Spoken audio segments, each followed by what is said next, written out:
section be kept in the bill. With that, Mr. President, I move to table the bill. Second, Mr. President. Does the senator acknowledge Dr. Corbin? No. Senator Harris shows up with members and the board rules the table questions on the vote on the table. Please favor that motion, vote aye. Those opposed, vote no. Remain resolved. Secretary, call the roll.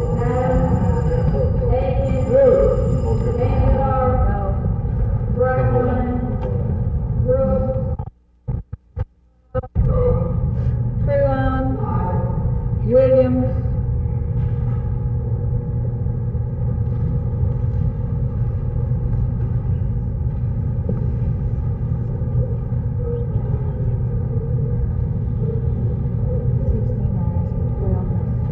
Being 16 ayes and 12 noes, the motion is tabled for vote.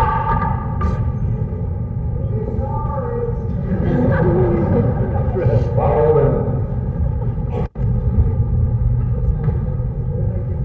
Amendment number 8 by Jones and Taylor, amend Senate Bill 1 on page 45 by striking section 20.83 and quoted subchapter D of chapter 20 of the Education Code and renumbering the succeeding section.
$9.6 billion for the agricultural land on an open space basis and $47.3 billion for agricultural land on a fair market basis, open space land. So this will simply give us all of the figures. It will not confer upon anyone any kind of agricultural exemption, but it is important for us to operate with full knowledge of all the factors involved and to know about this open space land that's held for speculative purposes.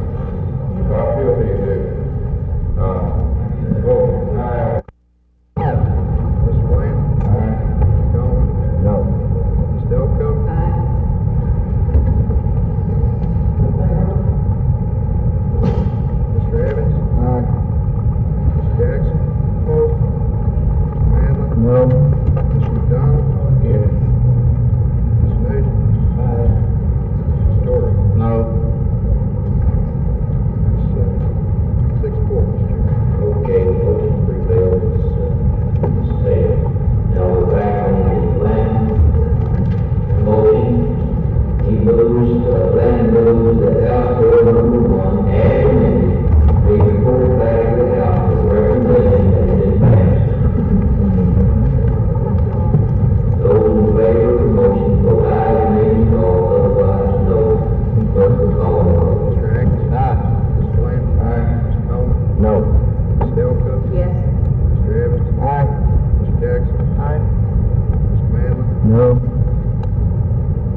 Did you expect the vote to be as large as it was in the final result?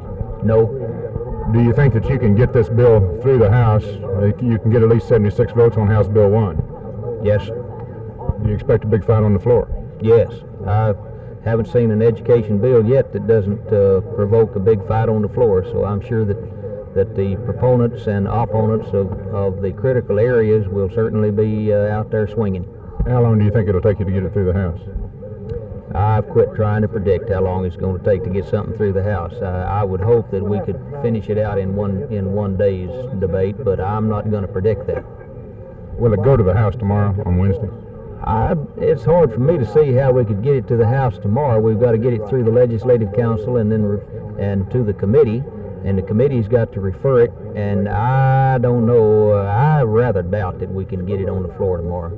But I haven't even thought beyond just the committee. My role and my job's been to get it through committee, and we've done that. Now I'm going to start worrying about how I can get it up on the floor. How much did you have to give away to get it through committee? Oh, I haven't thought of it in those terms. Of course, there's really more money in it than I think we ought to be spending. I think we ought to be saving some for the possibilities of the federal administration's energy, the impact of the energy program that's been proposed by the president. So I think there's more money than we ought to spend there, but I can't just say pinpoint one place or another where we had to give a lot. We increased the equalization to 110% of average, and had to be a little more liberal with the rates and the equalization than I think we really ought to. But all in all, it's a pretty good bill, but it's a pretty juicy bill too. It spends a lot of money. Thank you. Did the Speaker's office Okay, what happened in the committee? Well, the committee passed out House Bill 1. It had been revised 2 times. House Bill 3, which was offered as a substitute, lost by a vote of 6-4. I think nonetheless it's been indicated to the people of Texas and to the House of Representatives that there's a large segment of our membership that believes equalization is just as important, if not more so, than a reduction in local fund assignment. The equalizing bill, which was House Bill 3, came close. It came closer, in fact, than a lot of people suspected it would in this committee. The fight, as you know, is not over. We now get to go to the floor of the House, and we'll have an opportunity there to again offer single amendments that are taken from House Bill 3 and, in fact, a complete substitute. What do you think? What do you think will happen there? I hold out a little more hope for the floor of the House than I did for the committee. I always have. There are a number of members whose districts will be helped. In fact, there are approximately 100 members that sit in the House of Representatives whose districts will be improved somewhat. It seems to me that just practical political realities may indicate the opportunity for something similar to House Bill 3, or at least a compromise between revised House Bill 1, which passed out today, and House Bill 3 could be reached. How much did the leadership have to give away to get House Bill 1 out of the committee? Oh, I don't know that they gave away a lot. They certainly didn't change agricultural use and open space land, which, by the way, in my opinion, helps only the land speculator and not the family farmer. The family farmer was protected in both bills. But it seems to me that what we gained really was just more state dollars in equalization aid, and almost all districts were helped. At least certainly a lot more than they were in the old compromise Bill 750 that failed on the last night of the session. Okay.